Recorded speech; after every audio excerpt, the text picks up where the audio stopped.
ദമ്പതികൾ ഇത് ഒരുമിച്ച് ചെയ്യരുത്, വലിയ വില കൊടുക്കേണ്ടി വരും. ഒരു മികച്ച ഉപദേശകനായിരുന്നു ആചാര്യ ചാണക്യൻ. ലോകത്തിലെ ഏറ്റവും മികച്ച പണ്ഡിതന്മാരിൽ ഒരാളാണ് അദ്ദേഹം. മനുഷ്യജീവിതവുമായി ബന്ധപ്പെട്ട പല കാര്യങ്ങളും അദ്ദേഹത്തിൻ്റെ നീതിശാസ്ത്രത്തിൽ പരാമർശിച്ചിട്ടുണ്ട്.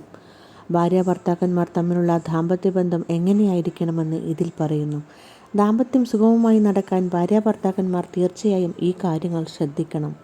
എത്ര സ്നേഹമുള്ള ഭാര്യയും ഭർത്താവും ആണെങ്കിലും ഒരുമിച്ച് ഒഴിവാക്കേണ്ട ചില കാര്യങ്ങളുണ്ട്. ഭാര്യാഭർത്താക്കന്മാർ പരസ്പരം സ്വകാര്യ കാര്യങ്ങൾ പറയരുത്.